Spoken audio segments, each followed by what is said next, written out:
오늘 말씀에서 예수님께서 하늘로 가시면 성령을 보내주신다 그랬습니다. 우리가 하나님을 세 분으로 우리가 얘기하죠. 성부, 성자, 성령 이렇게 얘기합니다. 그래서 우리가 이 세 분의 하나님은 한 분이시면서 세 분이다. 이거를 삼위일체라고 하죠. 그래서 성부 하나님은 이 세상을 창조하시고 이 세상을 다스리시는 분, 성부, 성자 예수님은 이 땅에 오셔서 우리를 위해 십자가 지시고 그리고 하늘에 가셔서 우리를 위해 기도하시는 분, 그리고 성자 예수님이 하늘로 가시면서 보내주신 성자의 영, 성령 하나님은 우리가 하나님의 백성임을 인정하고 하나님의 자녀되게 인도하시고 또 우리의 어려움을 도와주시는 인도자와 도움이 되시는 분이 성령 하나님이에요.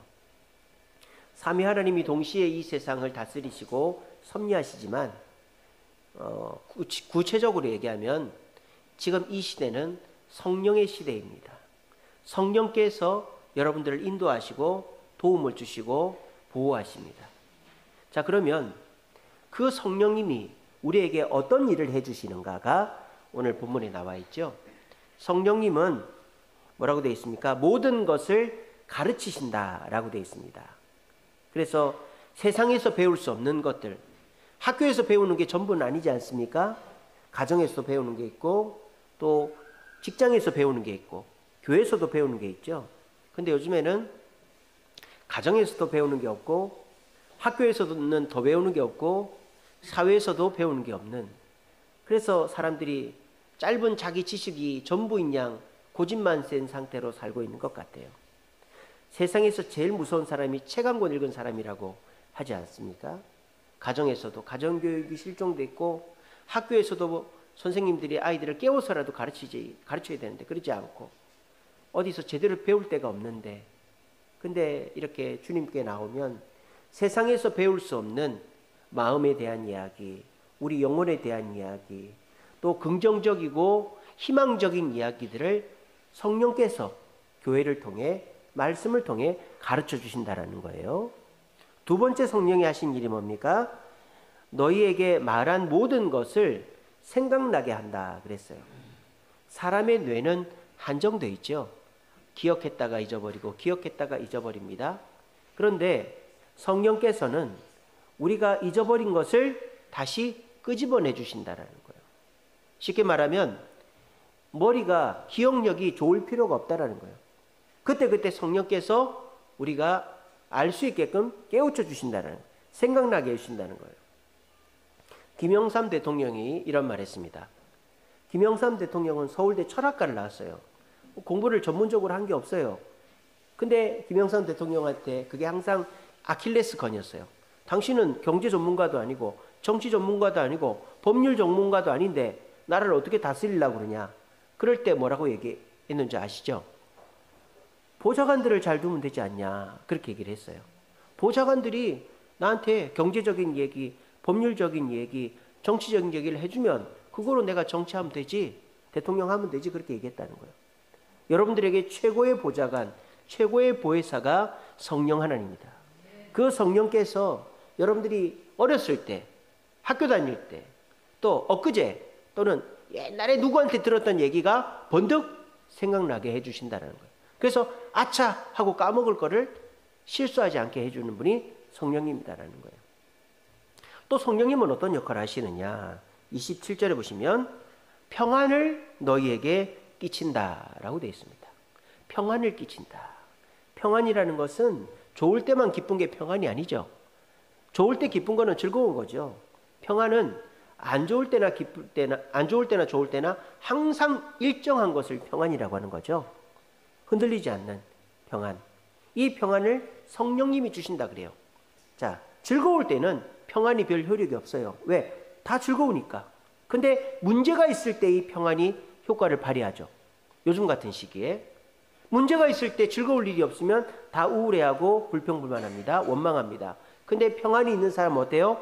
문제가 있어도 우울해하지 않고 불안해하지 않고 그 기쁨을 유지를 할 수가 있는 것입니다. 성령은 불안하고 근심이 많은 시대에 우리에게 기쁨을 주는, 평안을 주는 분이다라는 거예요. 이 말을 믿는 분들은 최고의 보물을 받는 거예요. 생각을 해보세요. 내가 많이 배우지 못했어요. 그런데 성령님께서 내가 모르는 것을 자꾸 가르쳐 주신다고 생각해봐요. 그러면 내가 서울대학 안 나와도, 내가 많이 못 배워도 성령님의 지혜로 똑똑할 수가 있는 거죠. 또 내가 많이 배웠다 해도 잊어버릴 수 있잖아요. 까먹을 수 있잖아요. 그때 생각이 안 날 수 있잖아요. 그럴 때 성령께서 여러분들이 알고 있는 것을 그때 생각나서 실수가 없게끔 해주신다라는 거예요. 또 잘 될 때는 괜찮지만 잘 안 되고 힘들고 불안할 때 우리의 마음을 불안치 않게 해주시는 분이 성령님이라는 거예요. 어떻습니까? 이 성령님은 우리가 살아가는 동안에 우리에게 정말 없어서는 안 될 최고의 분이 성령님이다라는 거예요. 그 성령님을 교회에 와서 기도하고 만나고 동행할 수가 있다라는 것입니다. 오늘 우리 거의 다 오셨어요. 우리 결석하시던 분들도 다 왔고 참 오늘 기분이 좋습니다. 오늘 많이 오셨는데, 여러분들이 오늘 이곳에 오셔서 후회 없이 돌아가려면 성령이 나를 지배하고 성령이 나를 인도하는 삶을 깨닫고 그 삶을 다짐할 때 여러분들 오늘 이 시간이 후회스럽지 않는 시간이 될 것입니다. 여러분 이 시간에 여러분들 고백합시다. 성령의 인도를 통하여 성령의 충만을 받아서 내가 모르는 것을 가르침받고 내가 까먹은 것을 실수하지 않게 생각나게 하고 불안하는데 불안해하지 않고 평안할 수 있는 성령의 충만을 받고 돌아가는 저와 여러분들 되시기를 간절히 바랍니다. 자, 성령의 충만 얼마나 좋습니까?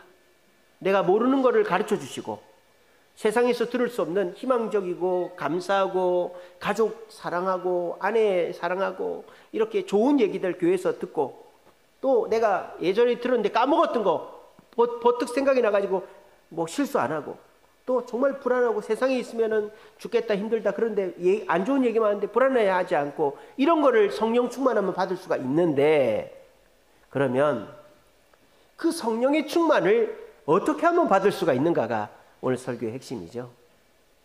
성령의 충만 여러분 받고 싶으십니까?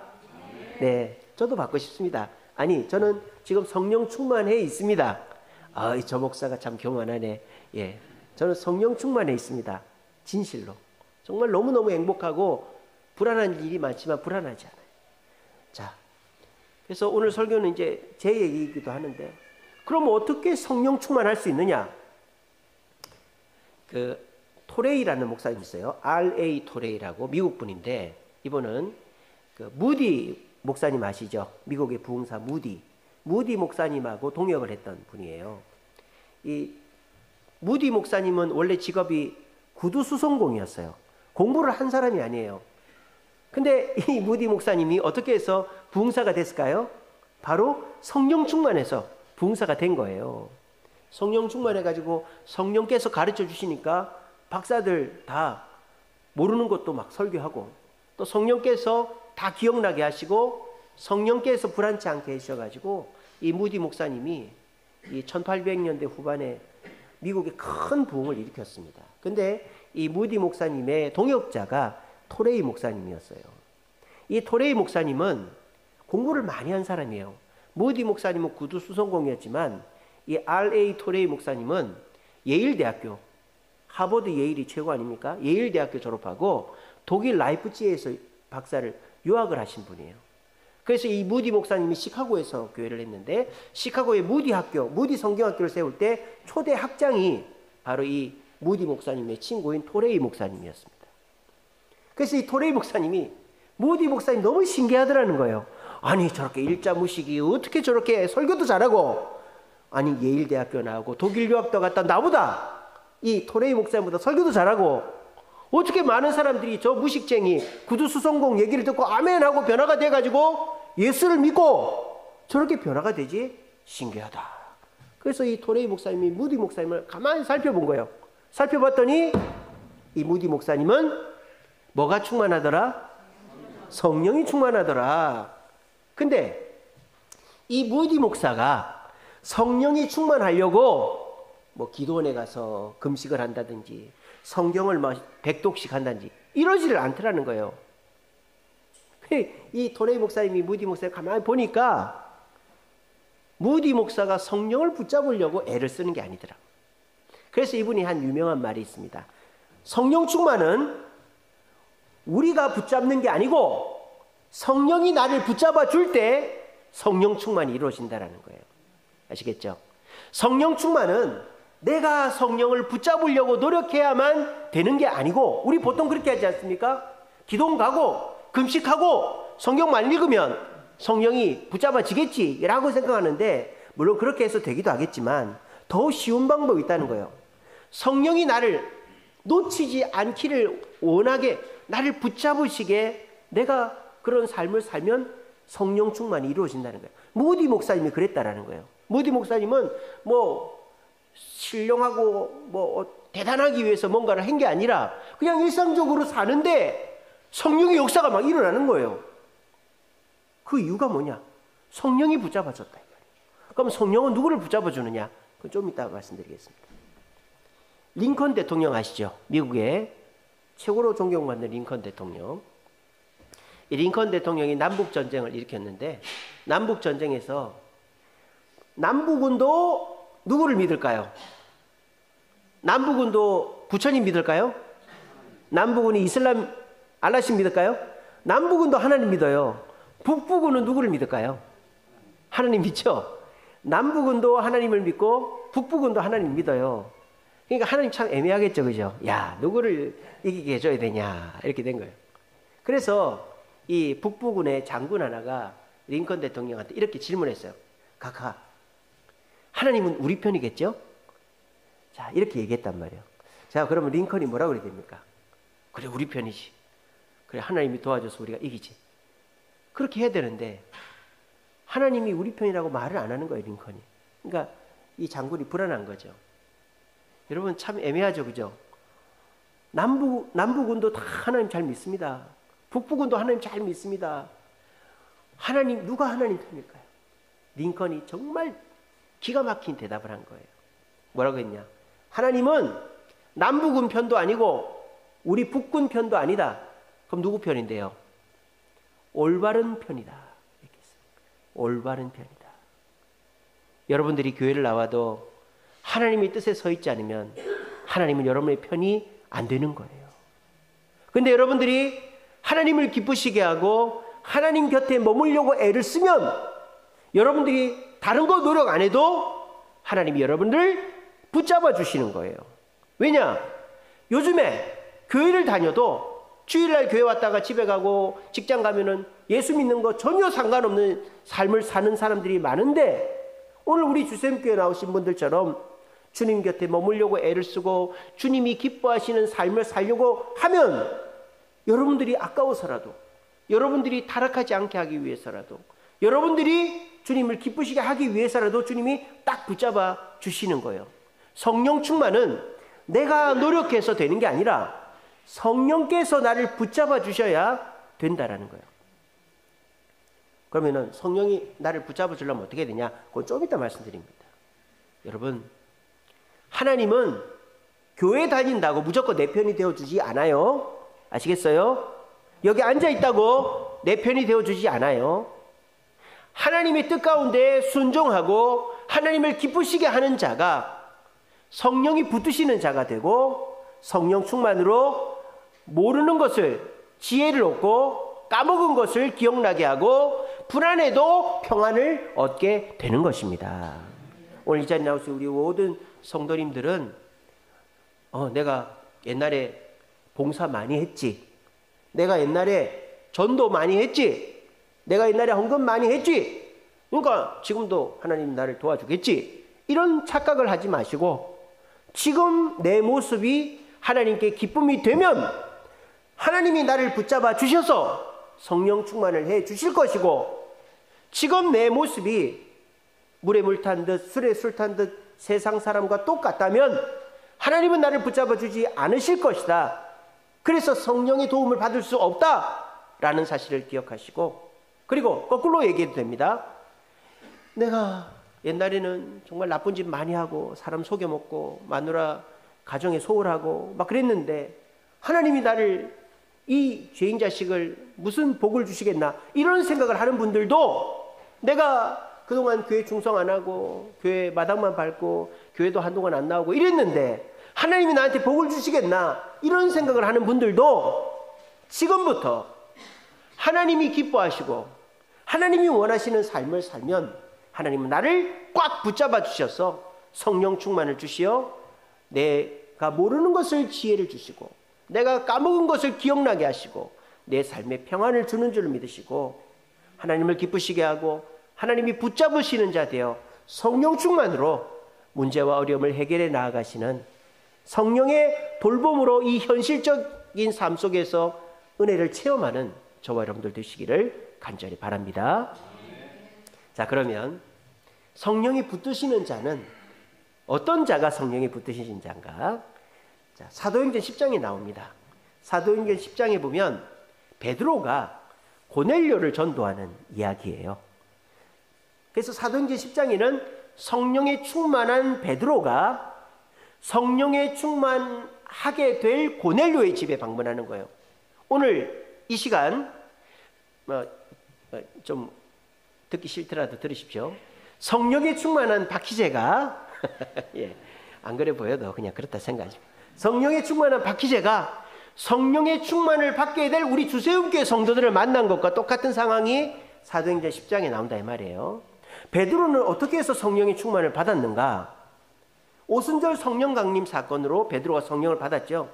그거는 베드로가 기도도 했고 성령이 임했기 때문에 받은 거예요.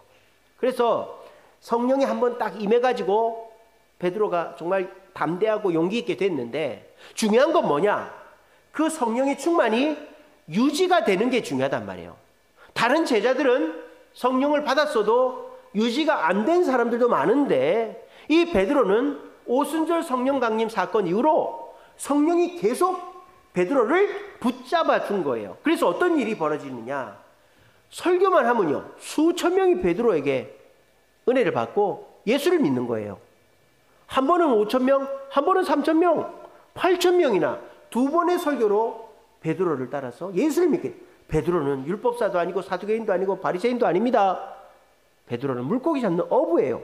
지혜가 없는 사람이란 말이에요. 성령이 붙잡으시니까 베드로에게 지혜가 생겨서 8,000명이라는 사람이 순식간에 사람 한 명 변화시키는 게 얼마나 힘듭니까? 그죠? 근데 8,000명을 변화시켰다. 어마어마한 일이죠. 이게 성령의 역사라는 거예요. 또 베드로가 어떤 일을 합니까? 성전 미문에 앉아있는 안진뱅이가 돈을 달라고 하는데 그 안진뱅이 손을 잡고 나사렛 예수 이름으로 일어나 걸어라 했더니 안진뱅이가 일어나 걷는 거예요. 이거 어떻게 했을까요? 베드로의 기억 속에 있죠. 누가? 예수님께서 눈먼 자, 문둥병자, 다리 저는 자를 고치시잖아요. 예수님께서. 그래서 그게 딱 생각이 난 거예요. 베드로가. 성령의 기억하게 하심이죠. 생각이 나가지고 예수님처럼 한 거예요. 손을 잡고 나사렛 예수 이름으로 명하는 일어나라니까 일어나. 기적까지 나타난 거예요. 성령께서 기억하게 하심과 기적을 베드로에게 준 것입니다. 이뿐 아닙니다. 베드로의 성령 충만은 담대함으로 이어지죠. 베드로가 8,000명을 변화시켰다라는 얘기를 듣고 유대인들이 깜짝 놀래가지고 베드로를 잡아갑니다. 그래서 너 또 이런 거 할 거면 예수님처럼 십자가 달려 죽여버린다. 이랬더니 베드로가 아이고 잘못했습니다. 다음부터 안 할게요. 한 번만 살려주세요. 저 딴 데 가서 할게요. 이러지 않고 내가 하나님 말씀 듣는 것과 너희들 말 듣는 것 중 옳은 거에 뭔지 판단해봐라. 배째라는 식으로 나오는 거예요. 그랬더니 유대인들이 이놈의 자식 겁대가리를 상실했네. 당장 채찍질하고 십자가에 달아버려!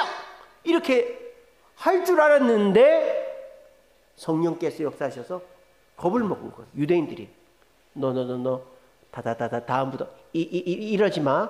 푸푸푸푸 풀어줄게. 이렇게 된 거예요. 누가 겁을 먹었어요? 베드로가 겁을 먹은 게 아니고 유대인들이 겁을 먹어버렸네. 베드로 한 사람한테. 이게 뭐예요? 성령이 주시는 평안함이죠. 지금 성령 충만으로 인해 그 성령 충만을 받은 사람의 모습이 베드로에게 그대로 나타났죠. 그죠? 베드로는 물고기 잡는 어부입니다. 몰라요. 근데 성령이 지혜를 주시고요. 베드로가 예수님이 3년 동안 하신 일을 어떻게 다 기억을 하고 있습니까? 근데 안진뱅이를 보는 순간 병자를 고치는 예수님이 기억이 난 거예요. 그래서 병자도 고치고 하나님의 역사를 이뤄낸 거죠. 또 자기를 위협하는 유대인들에게 하나님 말씀 듣는 거하고 너희 말 듣는 게 뭐가 옳은지 판단하라고 담대하게 외쳤더니 유대인들이 겁을 먹은 거예요. 이게 뭐야? 성령 충만의 축복을 받은 게 베드로라는 거예요. 그 성령 충만을 받고 성령 충만을 유지하고 있던 베드로가 고넬료의 집에 찾아갔는데 고넬료의 집에도 성령이 임하게 된 겁니다. 그래서 고넬료도 성령 충만을 받게 된 거예요. 그래서 요청하지 않았는데 성령님 우리를 도와주세요. 성령님 임재하여 주세요라고 기도하지 않았는데 성령께서 주도적으로 역사한 최초의 사건이 고넬료의 집에 성령이 임한 사건입니다. 여러분 그 사도행전 10장에 보시면요. 베드로는요 그 집에 가서 설교만 했어요. 예수님이 어떤 분인가 설교했는데 설교가 끝나자 성령이 임재하신 거예요. 그래서 베드로가 깜짝 놀란 거죠. 왜? 성령은 유대인들에게만 임해야 되는데 이방인에게 임했다. 고넬료 이방인이거든요. 그래서 베드로가 뭐라고 합니까? 성령까지 임했는데 어떻게 이 집에 세례를 안 베풀겠냐고 고넬료 식구들한테 세례를 다 베푼 거예요. 그래서 이 고넬료의 집에는 성령께서 주도적으로 붙드시는 자에게 임하는 최초의 사건이 고넬료의 집에 성령이 임한 사건이다라는 거예요. 그래서 베드로와 고넬료는 성령 충만을 받은 자가 성령을 받게끔 도와주는 그런 사건이 사도행전 10장에 나온다라는 거예요. 오늘 저도 성령 충만을 받은 저가 성령 충만을 받고 싶은 여러분들에게 성령 충만을 받는 법을 가르쳐 드리고 여러분들이 그 말에 아멘하면 이 시간에 고넬료의 집에 임한 성령의 충만이 이 자리 여러분들 각자의 머리와 가슴 속에 임하게 될 줄로 믿습니다. 기대하십시오. 자, 그러면 성령 충만은 어떤 자에게 임하는가? 베드로와 고넬료는 공통점이 없어요. 신분도 다르죠. 베드로는 유대인이고 예수님 제자고 고넬료는 로마인이고 장수이고 베드로는 뭐 이렇게 말도 다르고 아람어 쓰고 여기는 로마어 쓰고 공통적인 접점이 사는 곳도 다르고 다 다른 사람이에요. 근데 이 베드로와 고넬료의 공통점이 딱 하나가 있어요. 그리고 그 하나 때문에 베드로가 받은 성령이 고넬료에게도 임한 겁니다. 자, 베드로와 고넬료의 공통점이 뭐냐? 바로 손해입니다. 손해. 베드로도 손해보는 삶을 살았고 고넬료도 손해보는 삶을 살았어요. 그게 이 두 사람의 유일한 공통점이에요. 자, 베드로는요 예수님 제자 되면서 배도 버리고 집도 버리고 다 버리고 예수님 쫓았습니다. 그리고 예수님 제자 생활하면서도 고생도 많이 했고요.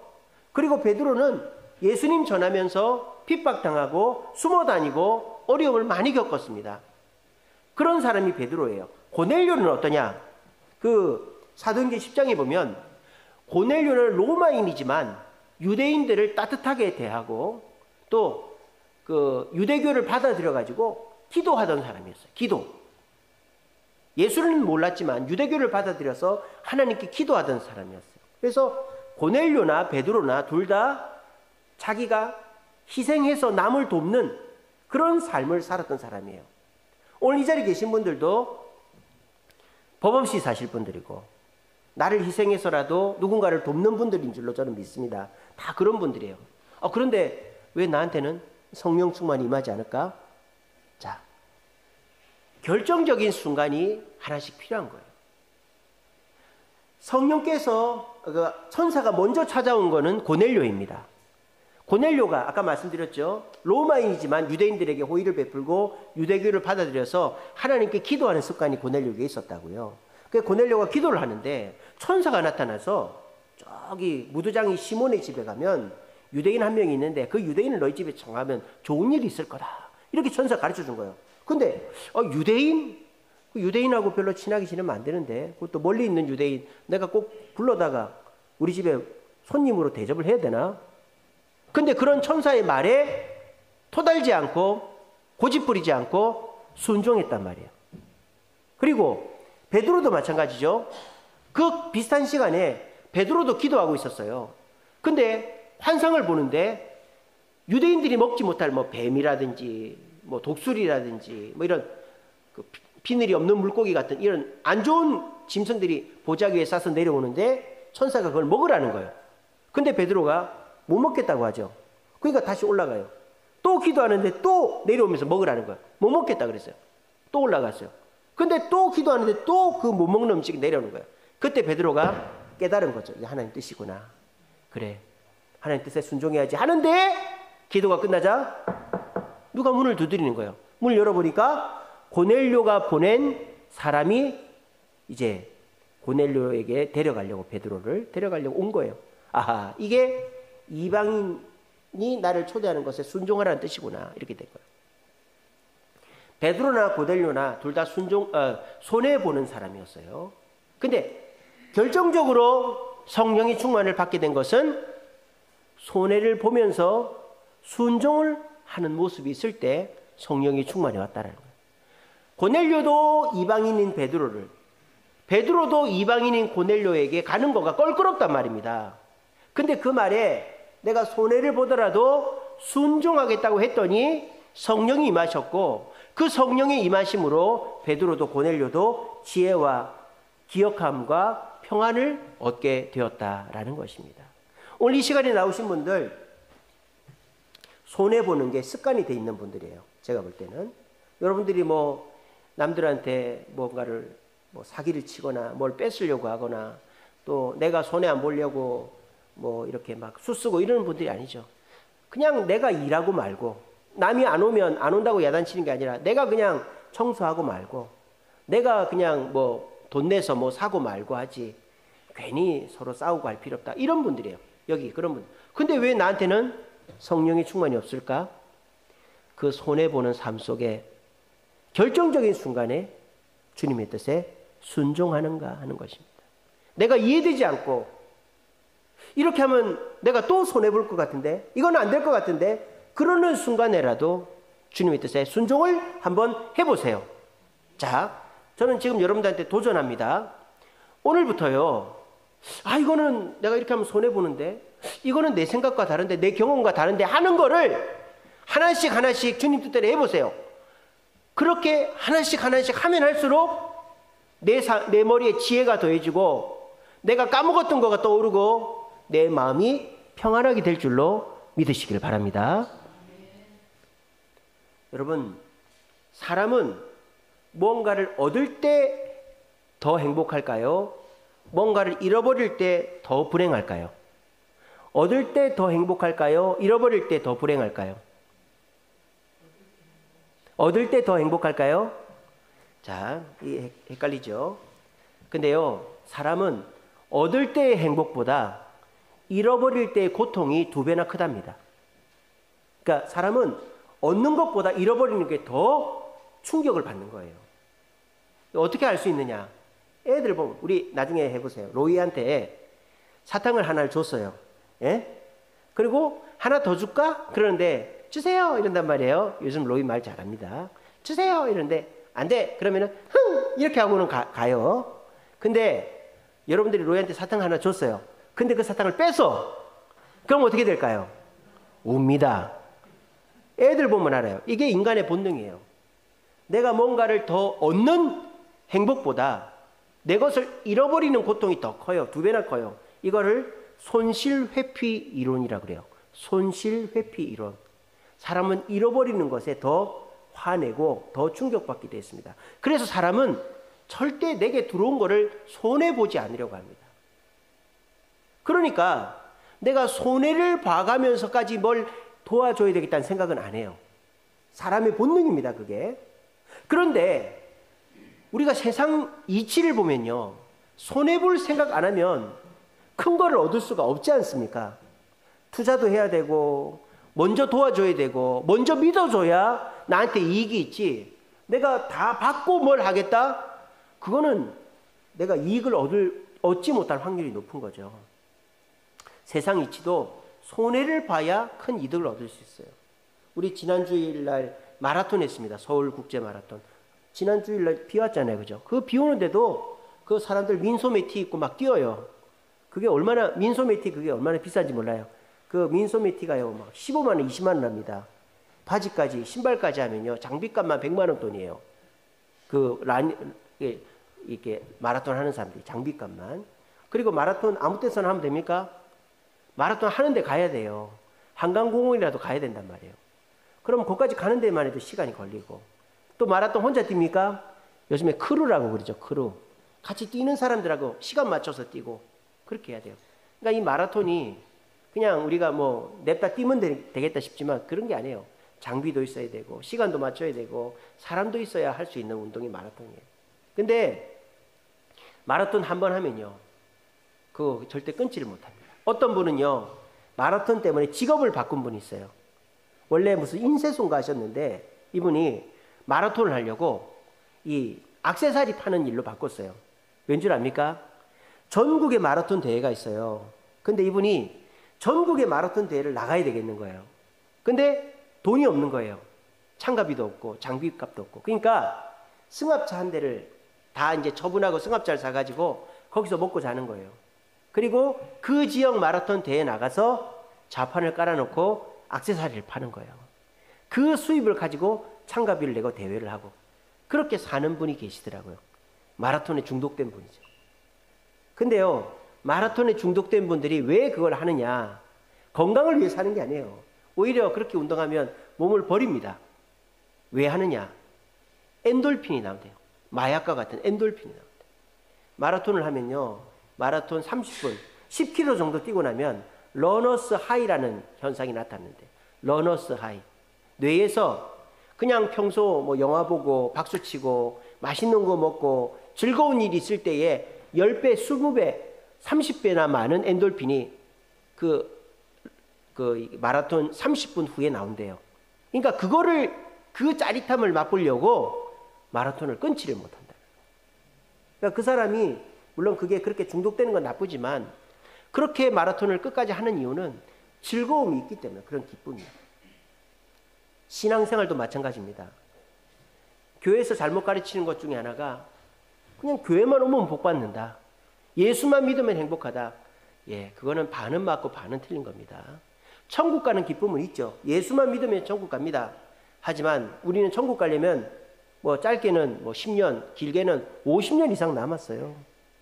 그러면은 그 천국 가려면 50년 동안은 그냥 손가락 빨고 있으란 말입니까? 그게 무슨 신앙이고 그게 무슨 하나님입니까? 하나님은 이 땅에서도 천국을 누리게 해주시고 이 땅에서도 행복을 누리게 해주시는 분이에요. 그러려면 어떻게 된다? 성령의 충만을 받아야 된다는 것입니다. 성령의 충만은 내가 뭔가를 한다고 받는 게 아니라 성령이 나를 붙잡아 주셔야 성령의 충만을 받는 겁니다. 그러면 성령을 어떤 자를 붙잡느냐? 손해를 두려워하지 않고 내 생각과 맞지 않아도 순종하는 자를 성령은 붙잡아 주신다라는 거예요. 그래서 여러분들이 하루에도 몇 번씩 결정을 해야 될 순간이 올 겁니다. 내가 이 사람을 만나느냐 안 만나느냐, 내가 이걸 사느냐 안 사느냐, 내가 여기를 가느냐 안 가느냐, 이거는 하루에도 수십 번씩 여러분들이 결정해야 되지 않습니까? 그럴 때마다 여러분들은 어떤 결정을 합니까? 내가 이 사람 만나면 손해를 볼 것 같은데 안 만나야지. 내가 이걸 사는 건 손해일 것 같은데 안 사야지. 내가 여기를 가는 건 손해일 것 같은데 안 가. 이런 식으로 우리가 한단 말이에요. 물론 손해 나는 일은 하면 안 되죠. 하지만 여러분 마음속에 성령께서, 하나님께서 이 사람 너한테 유익되는 사람 아니지만 만나라. 이 물건 네가 이 돈 내고 사는 거 좀 아리까리하지만 성령께서 이거 사라. 네가 오늘 새벽기도 가고 수요기도 가고 금요기도 가는 거 피곤하지만 가라. 이러는 음성에 순종할 때 성령께서 그 순종하는 자를 딱 보시고 붙잡아 주신다 이 말이에요.